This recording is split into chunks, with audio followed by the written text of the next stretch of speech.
Welcome to Uncommon Ground, Speaking Over Shouting. I'm Andrew Durand, I'm Elijah I'm Wharton. and I'm Jason Moline. and today we are going to be discussing whistleblowers. So, Jason, what do you think about whistleblowers? Fill us in, buddy. All right, so what you got going on with whistleblowers is a situation where someone within, I guess if we're talking particularly about government whistleblowers, someone within a government institution that exposes information that he or she believes to be in direct violation of the law. And I I definitely think that should be protected.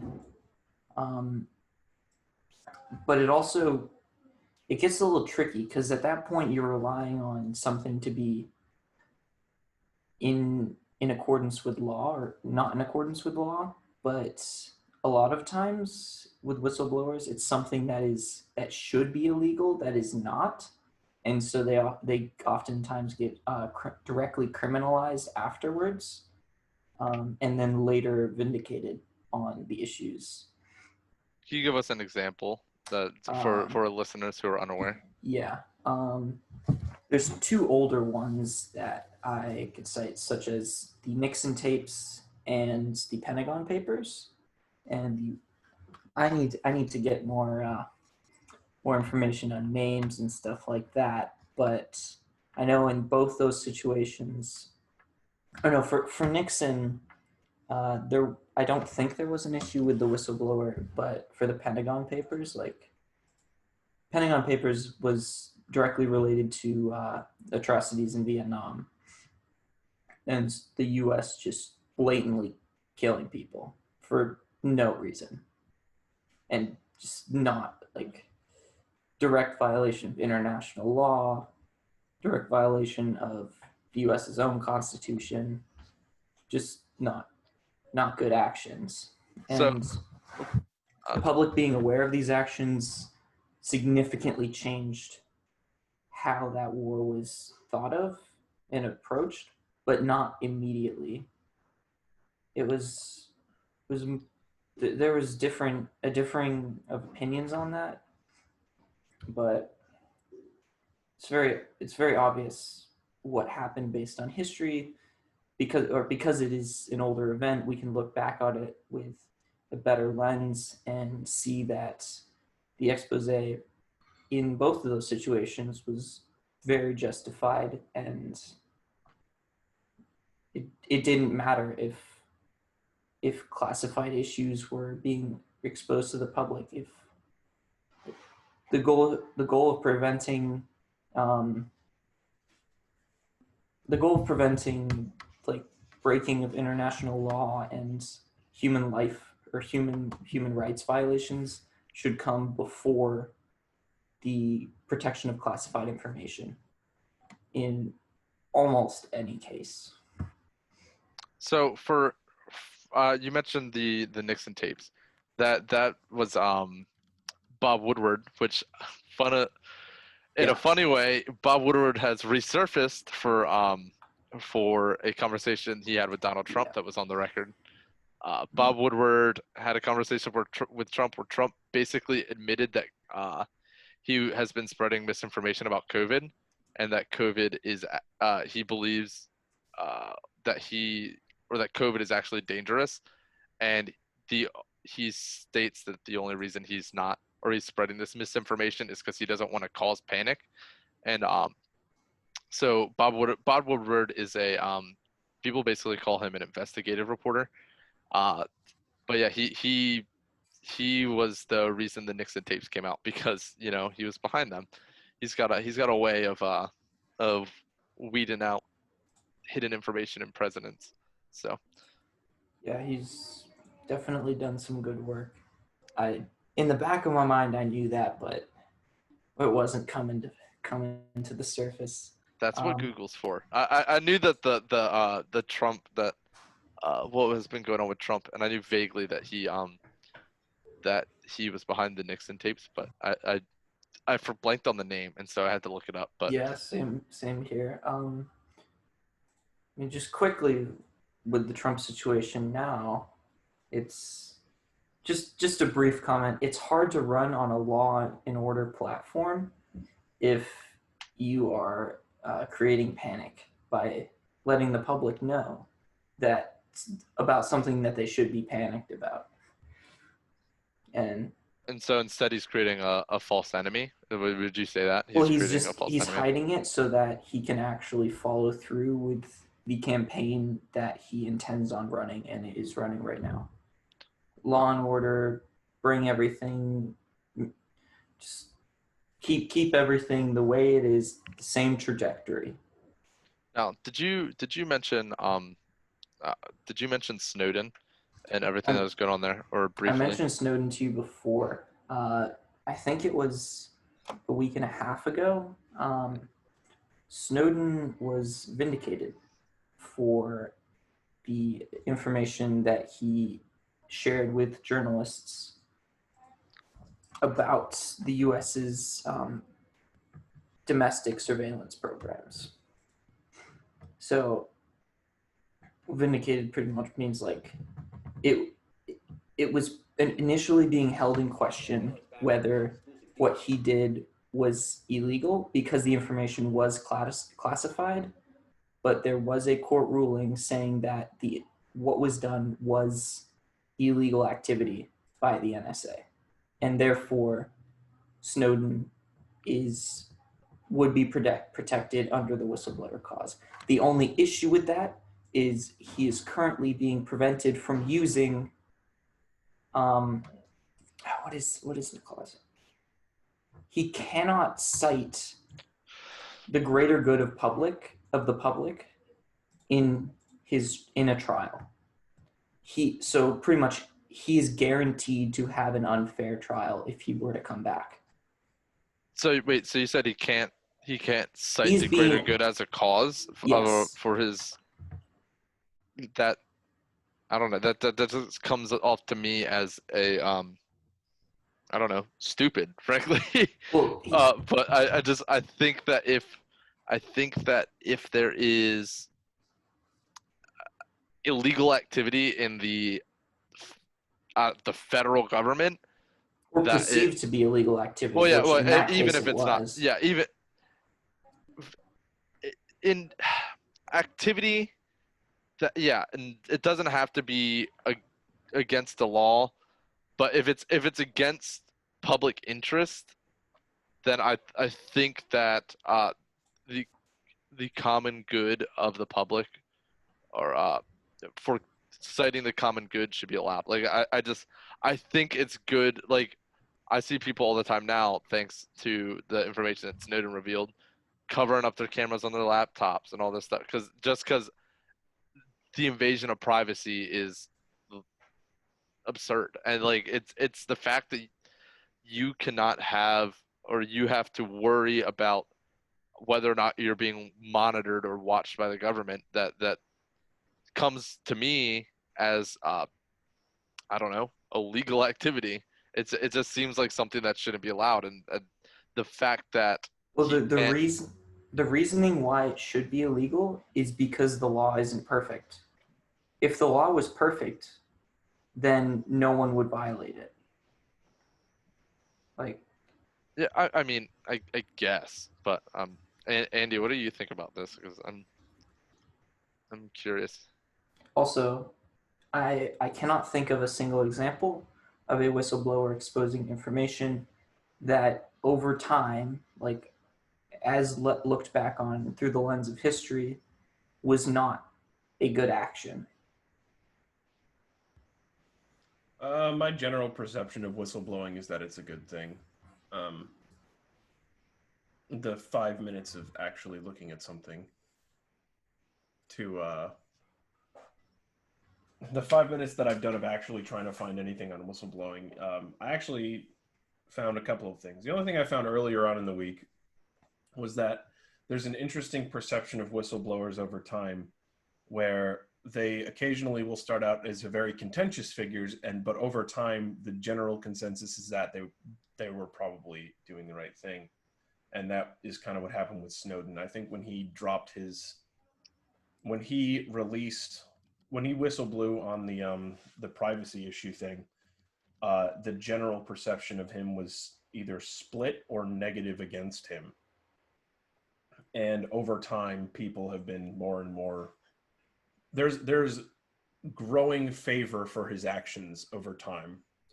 And I think that has to do with technology advancing now, especially with facial recognition software and all that.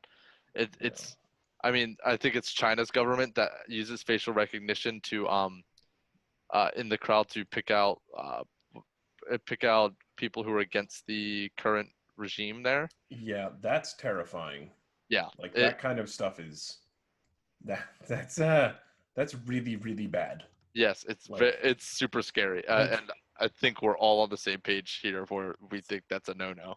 And I think Orwellian status scary. Yeah, I think that's the fact that we even know that is like that's a possibility is thanks to Snowden, and I think that the reason that he is his favorability is growing over time is because we're realizing more and more the power that the government has and its capabilities when it's left unchecked. And I think that leads back to the benefit of having these people in government who are brave enough to blow the whistle is when they see wrongdoings or things that look sketchy, is that these things come to light, and then the voice of the public is heard, at least in some sense. Well, when looking at the core of the laws and what's being done with whistleblowing, you're trying to expose something that may or may not be legal, like against the written law, but is very likely or always likely to be against the public. So you are exposing something that if the public was aware of, they would be in contrast to it and deem that activity illegal under their own moral compass. No, I don't think we should go back in on using the word moral.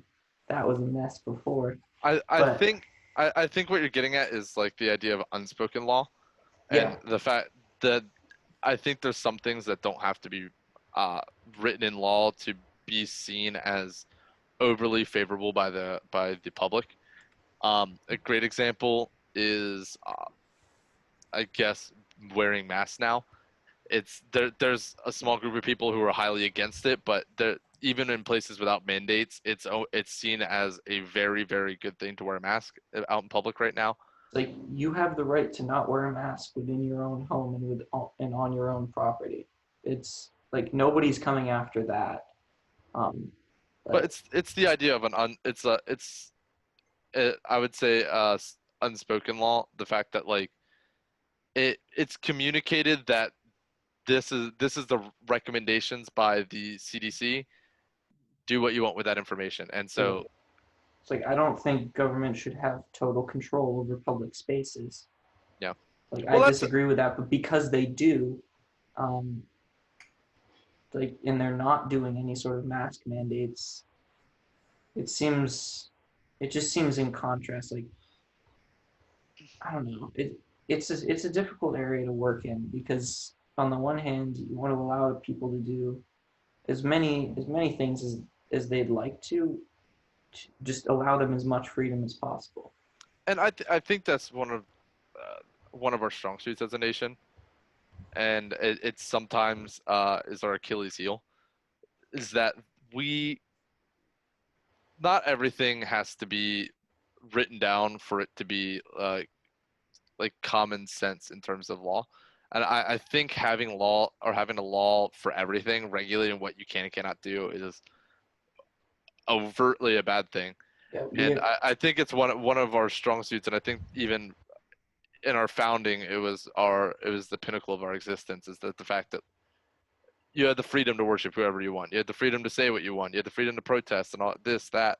You have all these freedoms, and there may be specific, like, particular limitations to those freedoms, like school, let's say school dress codes, is a great example. Going back to a conversation we had last week, school dress codes for shirts, let's say shirts that have like curse words on them. It's distracting to the environment, and so that can be seen as an infringement on freedom of speech because it's freedom of expression, but it's still allowed under the law. So there's certain areas of our law where they're like guidelines, but not everything's written in stone, and so there's a lot of flexibility in allowing freedoms in this country.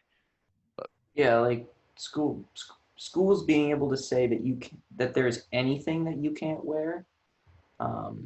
I think you should be able to wear whatever the hell you want to school. Of course, you're gonna. Should you be allowed to wear nothing? No, Okay. because nothing Unwritten rule. There you go. nothing is directly in violation of the law. Not a school policy. A school policy doesn't matter for jack shit.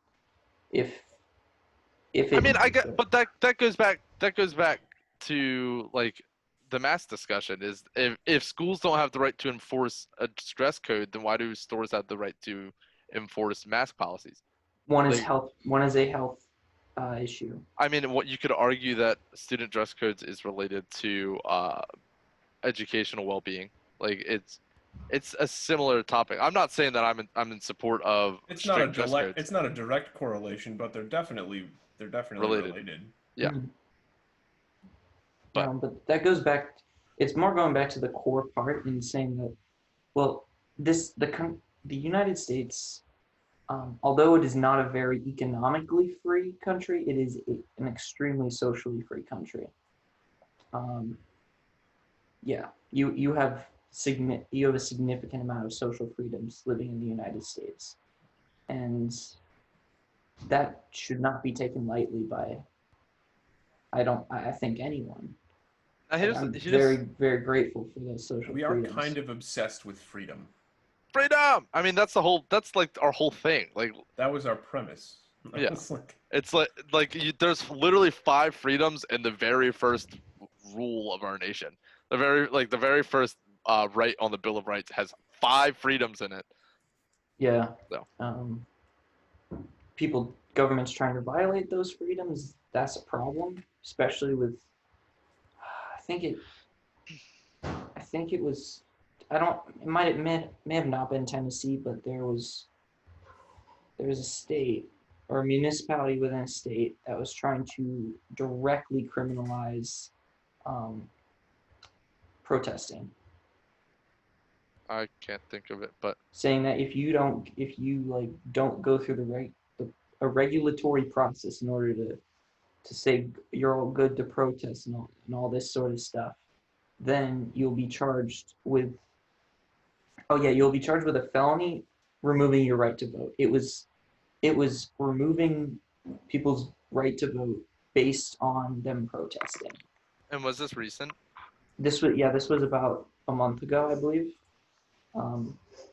I assume it's in response to the Black Lives Matter protest, which are,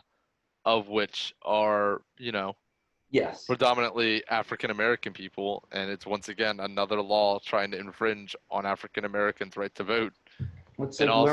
More stuff I learned about that whole issue, like if you think about like the stereotypical image of like drug crime in Los Angeles, for example. That's something I've been looking into a lot recently for school research. And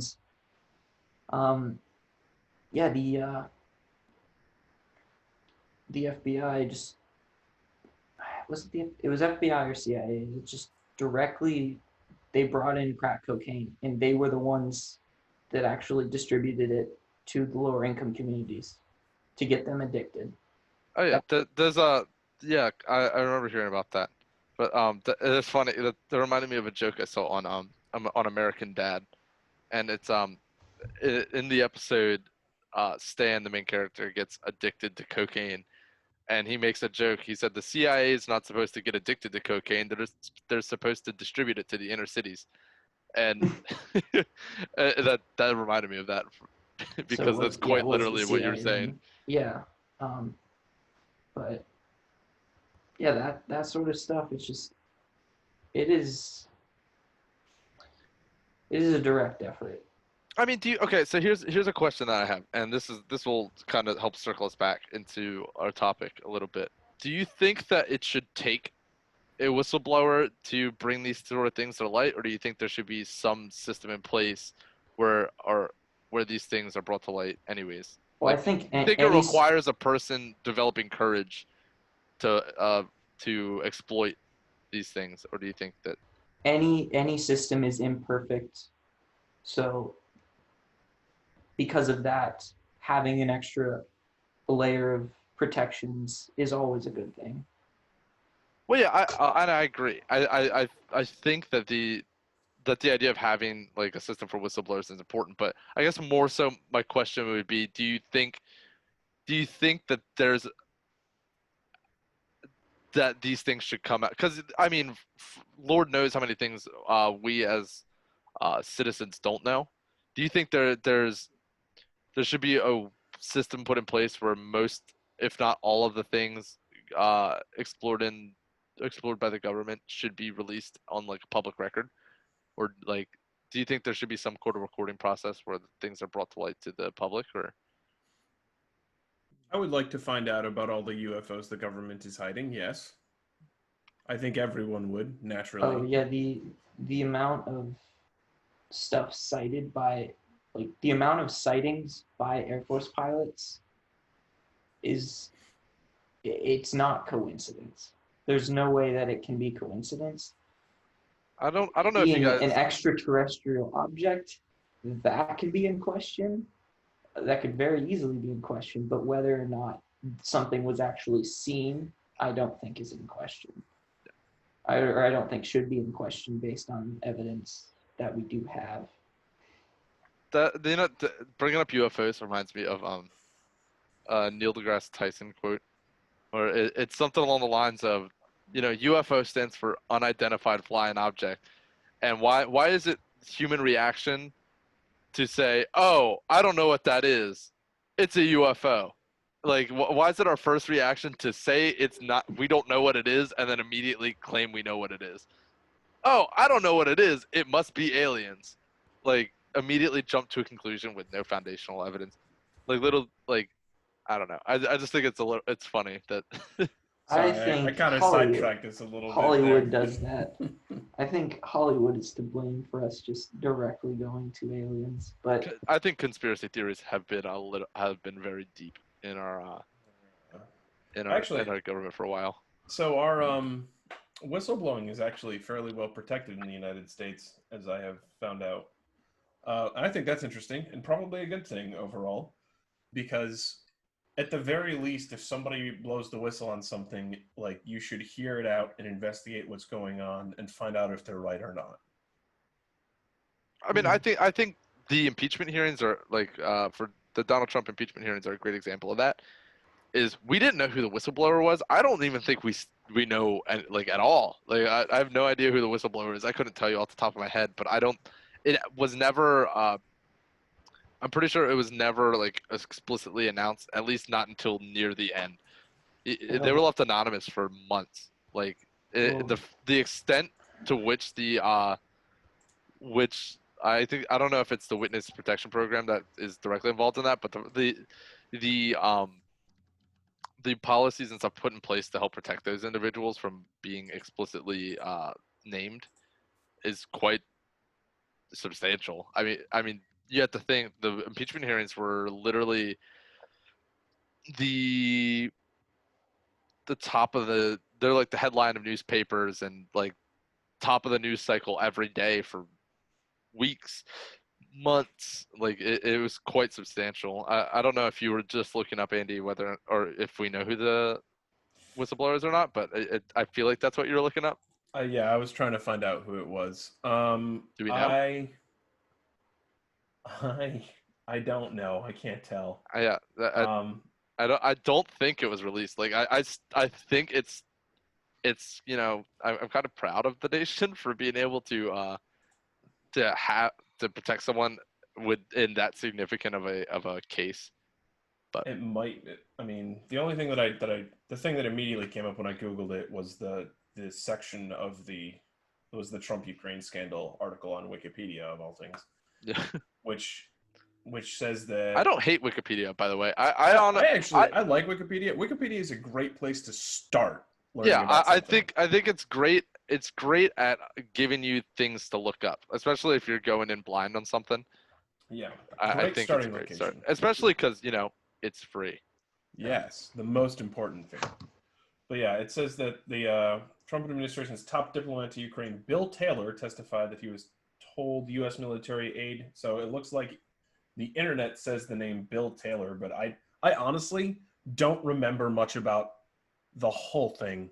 It was a complete mess, and I think that's part of PC history at this point.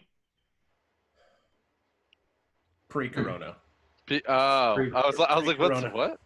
That's part of pre-corona history. So we have pre-corona history, and we're gonna have post-corona history. Then we're gonna have this gap in all of the history textbooks that we give to kids that's blank. we don't talk about it. We don't talk about it. What happened? What happened in 2020? Nothing. I will bring up probably the currently most controversial instance of whistleblowing. It's not most recent, but it's the most recent one that is very widely contested, and that is there's currently the U.S. is currently trying to get the UK to extradite Julian Assange, the founder of WikiLeaks, to the United States. And the reason that is an issue is because of what Julian Assange has exposed in his, I guess, career. I don't know what to call it, but he was the one, I believe, that shared information about the torture practices in Afghanistan and Iraq. And so I assume this was in early 2000s. This was in 2006. So mid 2000s. Yeah, I believe. I'm not too familiar with that. In all honesty, it was 2010 that it was released.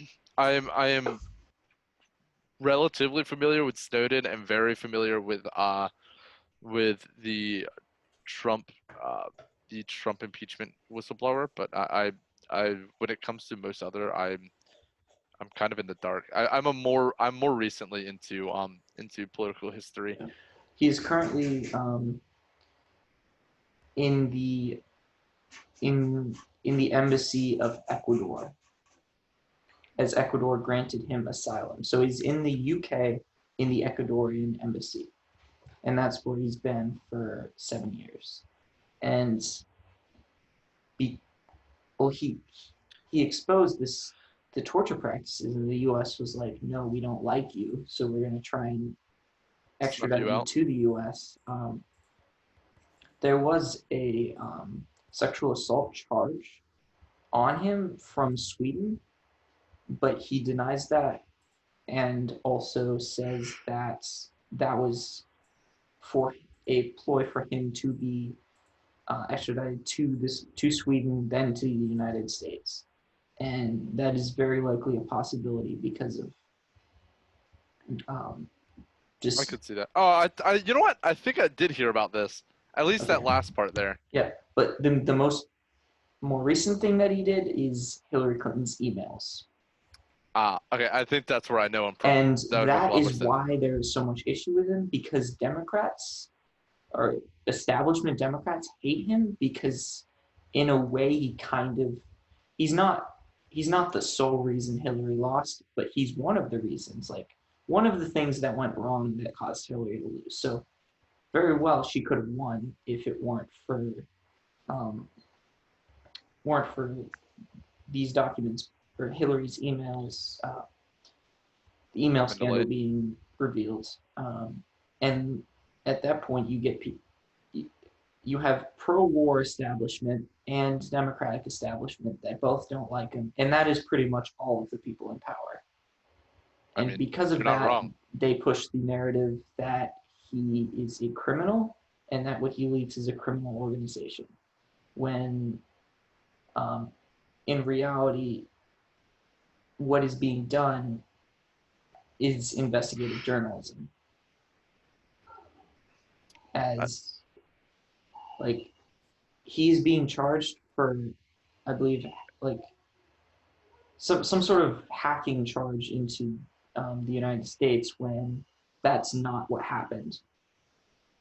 That he did not do that, and there are so many false accusations for him. I don't think he's a great guy. I think he's definitely made some bad calls on what information to be released, but do I think he should be protected under journalism, like under the laws that protect journalism? Yes, because journalism is a core part of, it's just a core part of democracy. I think that's a good place to drop off right now to pick up after the break, because I think bringing this a little bit into journalism would be quite a big discussion, and I think a break. We'll take the break now, and then we'll hop in and we'll talk about that a little more. But yeah, so we'll go on break and we'll be back. Thank you for sticking with us after the break. So I think I'm going to start the conversation after the break with a question that, Andy hasn't said much, so I'm going to bring him into this a little bit. Andy, and Jason, you can touch on this too. Do you see a connection between the need for journalists and the job of the whistleblower? And I guess what would that job be, and what role do each of them play? I think that they kind of function along similar lines, and the goal of both should be to generate as much accurate information as possible. And we did talk about in our first podcast the fact that that doesn't always happen with journalism, and in fact, there's a lot of problems around why it's not happening. Whistleblowing, I think whistleblowing can lead to good investigative journalism. And I don't know if that's necessarily a two-way street. Like it, because I don't like think if you're they could already work off one another. I think they do, but I don't think, and like if you're investigating something, like the point of whistleblowing is that you point out something that no one is looking at, and you're like, hey, this probably shouldn't be happening. A lot of times, and if you're a whistleblower, but if you're a whistleblower, then there's nobody doing investigative journalism on that topic. So I don't think it's like a. It's not like roundabout. Yeah, it's like one leads to the other, but I don't think it goes the other way around, because to be a whistleblower, you have to be looking at something that nobody else sees. Well, I think what Snowden did was probably the best thing, which is giving the documents to journalists and having the journalists go through them and publish based on what they found. So it's the whistleblower is the one allowing for the journalism to be conducted in the first place. Yeah. Andy, I think the term you're looking for is it's not commutative, and that's a math. Oh, thank you, Mr. Math. Yes. Mr. Math. Mr. Math. But yeah. So I think they play a related role, and you touched on this a little bit. I think that whistleblowers. Let me start with it. I think that the media loves a good story. They love blood in the water. And whistleblowers have that touch where it's as soon as the whistle goes off, all the media outlets turn their heads, and that's the big thing. It's a scandal. It's the biggest thing. It's the best thing since sliced bread. And you know how hard it is to eat a 2-loaf sandwich? It's difficult. So sliced bread's pretty great, but I think these types of stories are pretty. I think these types of stories are pretty. Pretty substantial. Eat a 2-loaf sandwich. I have gotten a $5 footlong from Subway. Yes. But that's still one loaf. And they slice it in half. Yeah, it's one loaf. I think. But yeah, so. I think whistleblowers do a great job at hitting what the media loves most, which is a good story and something that'll sell. And I like you said, I don't think it works the other way. I don't think that there is something the media reports or is investigating, and then someone comes out and says, "Oh, you shouldn't be doing that," and then picks that out. It's very much a one-way street, but I think the relation of the two is there, and I think that once a whistleblower like brings something to light, I think that the government, or not the government, the media rather, brings a new perspective, and they do, at least to my understanding, a Yeah, a particularly good job at uncovering details, because it's their job. So I think with multiple layers, and multiple outlets rather, focusing on the same topic because it's a big deal, it not only spreads the word about it, but it helps dig a little deeper. yeah, it's like the issue. There is a few issues with the media being specifically the party puppets, like Fox being the puppet of the Republican Party and MSNBC. There's a lot of issues. A few issues in this We did context. a whole podcast Yes, on that. yes. A whole. It didn't even cover all of it. We only covered a few issues in that podcast. Yeah. I don't think it covered everything. China's only got a few people in concentration camps. It's Yes. fine.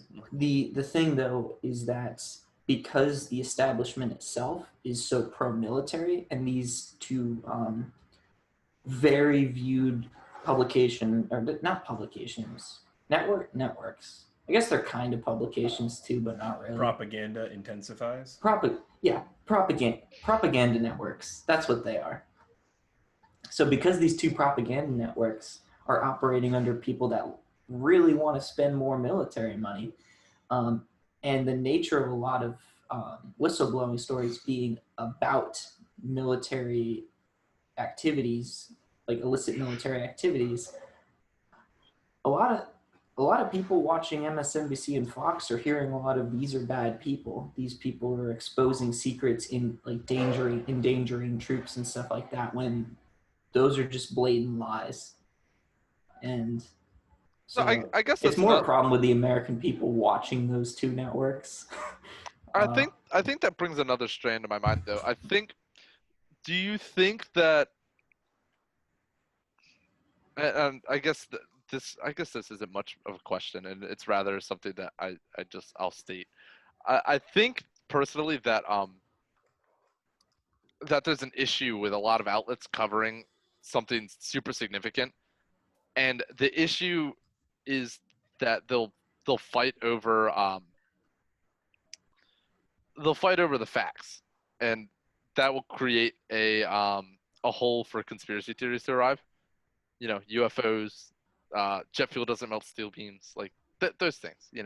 And I think that misinformation spreads like wildfire, and it's really easy to mess something up when you're trying to be first at it. When you're running the race, or when you're sprinting the entire race, it's really easy to get caught in the moment, and or it's really easy to get caught in the moment and just do something wrong. It's super easy to mess up. Have you ever sped run a test and then realized, wait, that's not right, after you turned in the test? Yeah. And if you took that extra 5 minutes to look it over, you would have realized it. I think it's that same issue. And so it's really easy to spread misinformation like wildfire. And this is something similar happened to this in '08. I think it was '08, where it wasn't really a whistleblower, but it was an example of misinformation, a media outlet spreading misinformation like wildfire. And so people trying to fight for Obama's to find out who Obama's VP pick would be. And so, and I think I talked about this in a previous podcast, but people are trying to figure out who Obama's VP pick would be.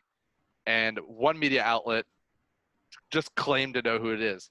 They said, this just in, I think it was Oh yeah, I I don't remember. remember. We were I don't talking even about remember. the fact that it's more important for the media to be fast than for the media to be accurate, Yeah, and how and I that think we generates a lot of problems with actual information. Because often the first time you hear something is your perception of that is then true. yeah, So especially from a trusted source yeah, like the like if you're media. listening to somebody who you usually listen to and they're usually right, then you're less likely to question them, or at least if you perceive them as to be usually correct. So here's an interesting question: when do you guys think whistleblowers are wrong? Like in what scenario, or like Yeah, in what topics? I think both. Like what happened? What do you do when there's a whistleblower who was false about something or incorrect about something?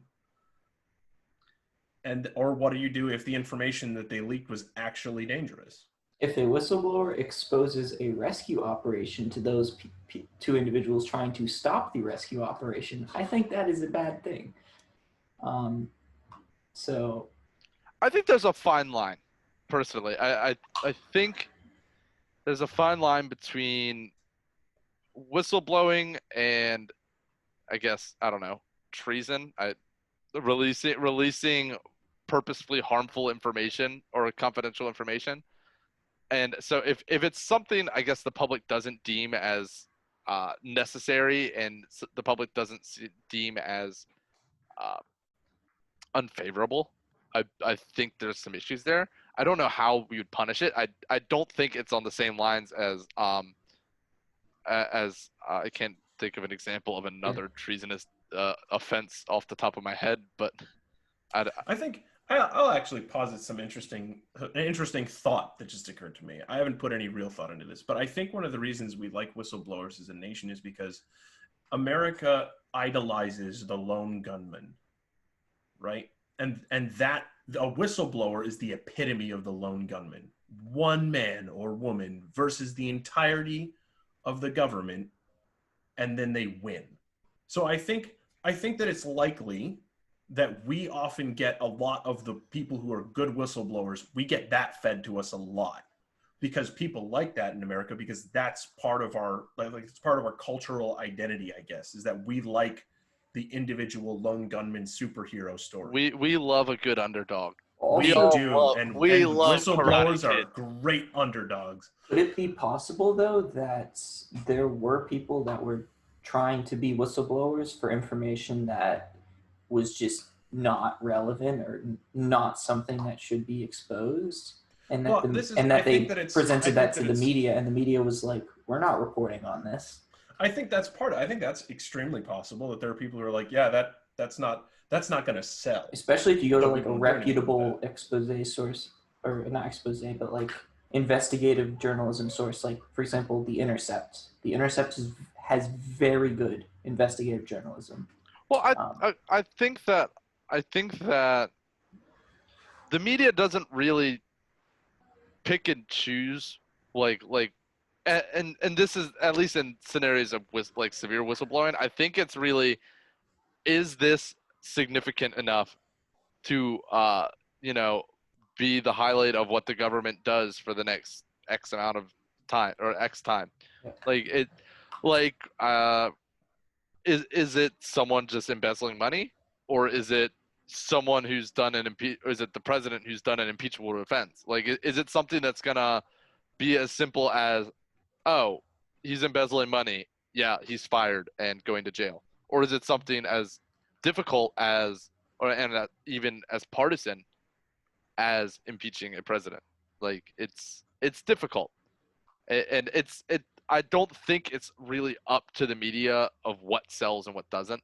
And I think it's more so, at least in this scenario, is it significant? Like, is it significant to be, or significant enough to headline for X amount of time? Like, I don't know. Absolutely not. But also, a lot of times, um, there are protections for government employees exposing information without going directly to the press, and there and depending on what the information is specifically, those can just be very effective, and you can just send the information down those routes, and everything will get dealt with easily. The reason it's more tricky sometimes is when you get into classified information, and yeah, there are just extra layers with that. But one thing I did want to ask is bringing back up something you said earlier, or like 10 minutes ago, 5 minutes ago, Eli. Jet fuel doesn't melt steel beams. And I want to use that as something to illustrate how the surface phrase can be correct, but the depth is not. If you, for example, if you look up the melting point of steel, and then you look up the heat, the burning heat of jet fuel, it is lower than the melting point of steel. That statement is correct.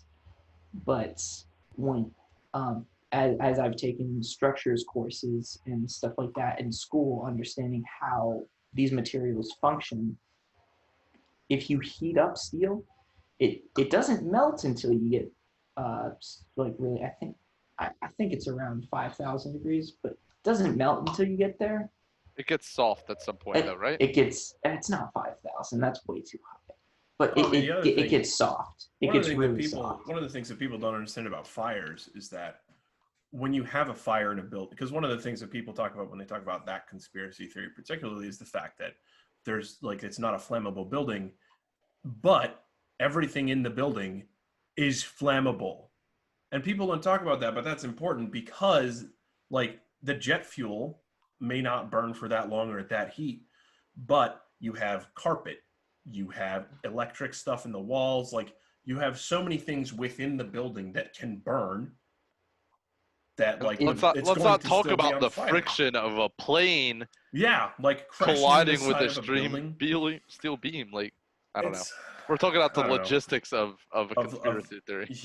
Well, the logistics behind the correcting of conspiracy theory. I think it's important to point out the fact that there are like there's like, you know, the statement itself was true, but that doesn't take into account all the factors. And I think that is where you can get into a really gray fuzzy area with whistleblowing. That's what I was trying to bring it back to. Because like, it's kind of like, we used to call it pouring water on a grease fire, right? Mm-hmm. And it was something we did when we were talking about I did some time working with kids with who had some trauma. And one of the things you got to do is you got to be really careful about the kids you're working with, because if you don't know the kids, and there's an excellent chance that you'll try and help them and you'll do something horribly, horribly wrong because you don't know all the information. So it's like if you make decisions without the correct information, it's like pouring water on a grease fire. And there are two aspects to that are really relevant to this. One, we need as much accurate information as possible. So when whistleblowers do something and point out something that's bad, that's great, because then we can make accurate decisions based on accurate information. But if a whistleblower says something that's incorrect or wrong, now our information is false and we could pour water on a grease fire. And so I think you called it a thin line between treason and whistleblowing. And I actually perceive it as more of this fuzzy gray area where we're not quite sure what's going on yet, but we're going to find out. And I think that's the idea behind some of our policies protecting whistleblowers, is what we want the full story out before people make rash decisions. And so protecting these individuals and keeping what they are fighting for confidential is extremely important. And once all the information is revealed, then we can delve into punishment or the lack thereof. Like, I think that the processes are there for a reason. But I want to bring the conversation more over to I guess more broadly speaking, instead of getting into specific scenarios, do you think that there is something out there that we don't know? There's quite obviously stuff we don't know. Do you think there's something out there that currently that would devastate our government right now? Like, I mean, other than like UFOs, but I know that's a pretty quick question to drop on you guys, but I don't know. I like to think sometimes. I don't think there is. And this, I think part of the problem is that already kind of happened. Like when Snowden pointed out that like there was just a ton of really, really like horrifying things happening with surveillance, nothing really happened. That's true. Like, Nothing was done about that. We just kind of like, oh, what okay. changed before and after Snowden? Actually, that brings up something that I've been thinking about recently, and all thanks to Lucifer. I know I've been referencing a lot of outside stuff. The show Lucifer I've been getting into. There was a scene that I found interesting, and more particularly a quote, and it was basically one of the characters found out, like one of the human characters found out that God was real, and so she thought that she didn't have, or now that she knows everything, like there's no point in anymore, and everything's is just so difficult. And one of the characters asks her, do you have any less questions than before? And the answer was no. She actually has more questions. And I think once we know a little bit, it's so easy to just keep asking more questions.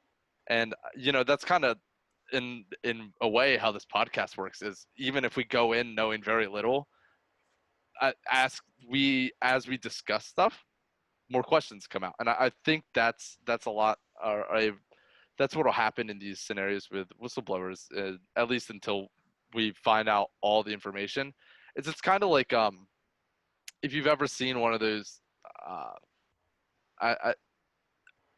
crime boards, I guess, where they're like connecting things with yarn, and it's like this connects to that, and it's like, oh, but this has 5 connections, and all right, you have to follow all of those leads. And I believe we call it the wall of crazy. yes, the wall of crazy. The wall of crazy. It's like that, where not every thread is going to be a dead end, and you're just going to follow this endless trail no matter which way you go. And I used to call it, I still actually call it this, I call it the mark of learning something. If you walk out of a room and you feel like you know less than you did before, it means you learned something. Because it means that somebody pointed out something to you, and then suddenly you were like, oh, there's so much more. So that's my favorite. Especially, I'll occasionally have piano students be like, I feel like I don't know anything anymore. And I'll be like, that's good. That means you learned something today. I think the role of journalism is to condense very difficult, complicated topics into something that the public can make a well enough informed decision on. I kind of disagree with that, actually. Yeah. I think it's journalism's job to provide as much accurate information as humanly possible without adding an opinion. Yeah, that's currently what's wrong with that's actually, I think you illustrated the 2 things that are currently very wrong with our journalism with that statement. I think that throwing your opinion into an article isn't helpful, because it's not just giving you the information and letting you decide what you think about it. It's trying to color it in one way or another. Yeah. And you're not after information, you're after the headline. Because if your job isn't providing accurate information, and instead your job is to synthesize an entire story into a 5-word headline, how you handle that and what you do to get clicks and likes is going to be very different than if your goal is to actually provide accurate information. I'm not at all in saying that opinions should be inserted or that things should be condensed to a title. Of course not. I'm just saying that some topics that need to be discussed are so complicated that there needs to be at least some condensing of the information into a well-written article so that readers can understand what they are reading and form a good opinion, a well-informed opinion on that. And not just, I'm not supporting just, read the headline, unless the headline is very clear, like, for example, yesterday's headline with the passing of Ruth Bader Ginsburg. A headline like that works, but also just saying she did some good things in her career, and rest in peace. Somber hearts. Yes.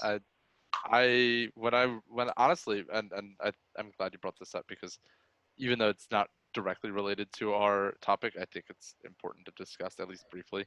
And for once, we actually know what we might be talking about next week, which is weird.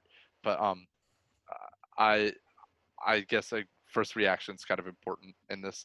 Um, last night I was hanging out with my girlfriend, actually, and we were playing some card games, and I got a notification actually from Twitter that talked about her passing, and I was shocked. And not only that, I became immediately worried about the state of the government, and I about what might come in the next few weeks. And I think the stakes of this election, at least for me, got 20 times higher. And so, yeah.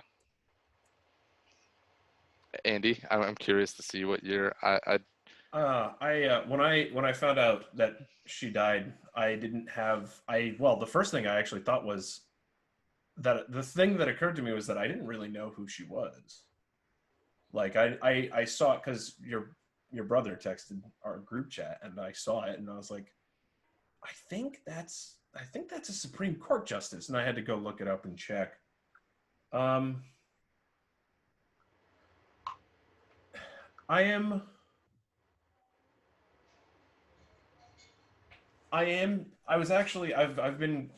been pretty upset about how everyone is handling it. I'm Catholic, so my perception of death is different. It seems like the last, like, she's had cancer apparently for a while. yeah. So it seems to me that, she led a very long life where she did what she thought was best. And because I'm Catholic, I think she's in heaven now. So I think it's sad that to lose anyone, but I think that it's sad to lose anyone, but I think she's in a better place. Yes, if you believing in that, yeah, I would agree. Absolutely. I would agree with that.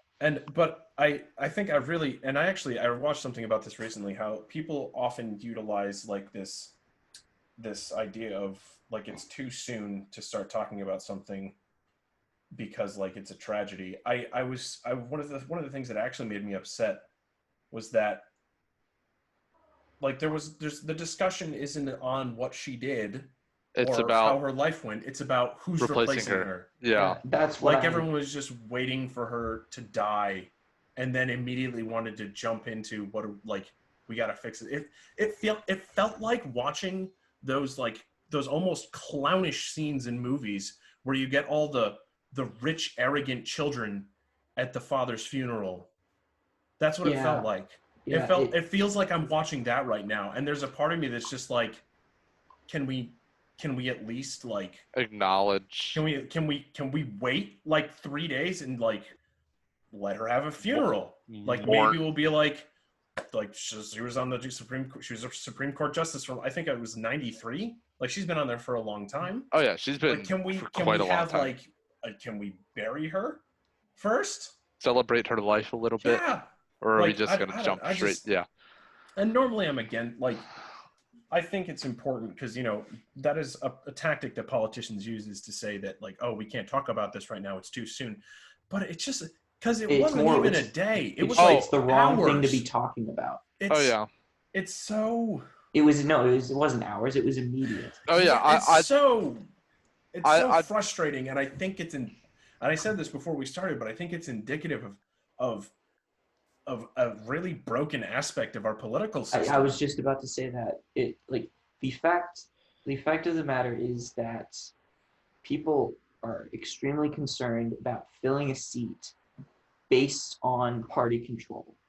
And that is indicative of a problem, especially because the Supreme Court is not supposed to have any party affiliation. It is supposed to interpret the Constitution as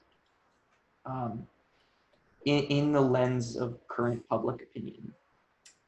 Okay, but I think we're gonna table this because Yes. this is actually what we think. We're probably gonna talk about the courts next week. Yeah. So we're gonna table this discussion for now. I think it was important that we touched on it, but let's loop back into some whistleblowing because whistleblowing is still what we were talking about. We can briefly finish. Yeah, we could wrap Yeah. everything up, and Um, I think, I don't know, whistleblowing. For me, I guess we can each give a little snippet, but I think whistleblowing for me personally is overall a good thing. It keeps officials in check, and I think that's one of the most important parts of government for me is making sure that people that are there are doing what the public wants, and everything that they do is in terms of the public interest or the public's interest. But I do think that there are certain scenarios, as we discussed, that that they won't be completely looked at as favorable. At least in terms of the officials' eyes, either representatives and all like that. with the public, it's like there would be a very small percentage that's unfavorable to the public, or I guess an informed group of the public.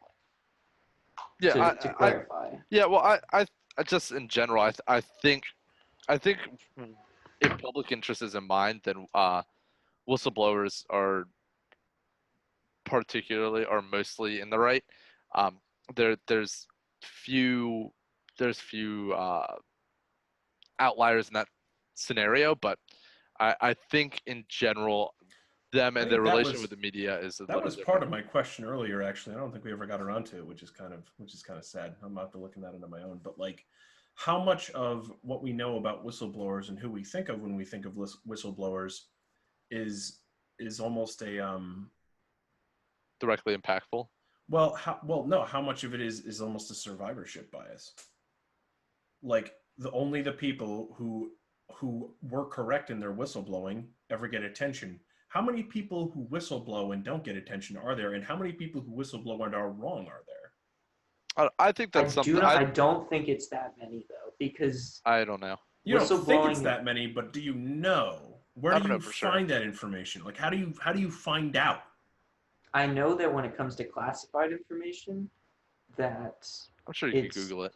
It's very different when it comes to unclassified information, because then the whole whistleblowing system is going to most likely protect you. And there are outlying situations, but when it comes to classified information, you are going through a much larger risk.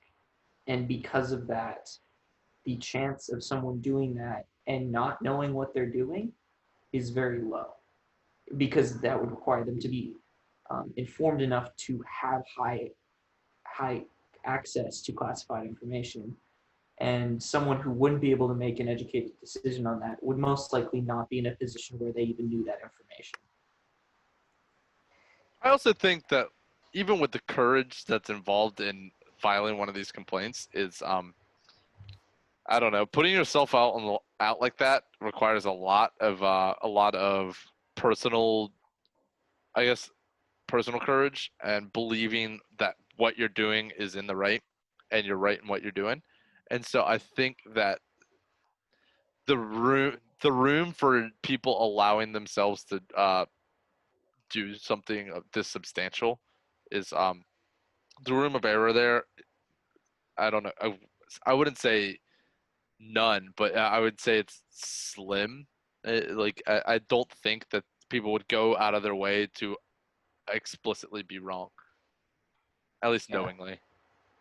But I generally think that my last 2 cents on whistleblowing is that I generally think it's a good decision to have it be allowed and to have protections involved for the people who do it, because I think it's a slippery slope from like not protecting whistleblowers into a territory where you have this Orwellian system where you have facial recognition to find the dissenters who don't believe in your glorious Chinese government. So I think that every step away from that we can take should be taken. And so I think that ultimately it is a good thing to have. And I think that's actually one of the reasons why we branched out in such weird directions this time, is because it's kind of difficult to disagree with like whistleblowers conceptually, because you have like, it's such a good idea. I mean, It's more that it's Americans idolizing the lone gunman all over again. But there's also any dissent against almost every whistleblower is like, it has to do with misinformation. But in the case of the Trump situation, it was very obviously partisan. But in almost every other case, it's just not misinformation, but just not having all the information. Like the documents that Snowden released are extremely complicated and technical, or not him directly, but that were released through his actions. And I wouldn't. I could comfortably say, if I walked around, if I spoke to 100 people in a day, none of them would be able to answer or would be able to actually know what's going on based on the technical information. And yes, and I think that has to do with the media. Brett, circling back, and it's also the media. It's just also that life is finite. You can't know that much about everything, and you're just sort of accepting that. Not until Elon Musk puts a chip in your head, then you can download the entirety of Twitter. That's true. Great. This podcast may age very poorly, and people are, oh wait, what are they talking about? I could just press a button here and I know. But if that does happen, that'll be a very different world. I don't think I could ever allow anybody to put a chip in my head. Yeah, I would rather know less than to give like the internet and Google even more. I like the idea of Google existence. Glasses. I thought that was a pretty. That was fun. It was ahead of its time. It was ahead of its time. I think now if they brought it back, it'd be pretty great. But, anyways, I think this is a good place to stop, and I think that we've done a. I just briefly want to say, just give a thank you to Woodward, Snowden, others who have exposed wrongdoing within our government. Doubt none of them are watching, but there's no way. No way. No possibility. Everybody like and subscribe because and maybe they can. I don't know. we come up with good jokes every once in a while. I don't, but sometimes we're entertaining. But sure. If you don't want to like and subscribe, I guess you don't have to. But we're carrying this too much. Press the button. Have a good evening, y'all. Have a good one, and we'll see you next week when we're discussing. We actually know courts. So yes, all right. Something about them. Not sure. We haven't narrowed it down, but we'll figure it out. Have a good one. Goodbye. Peace.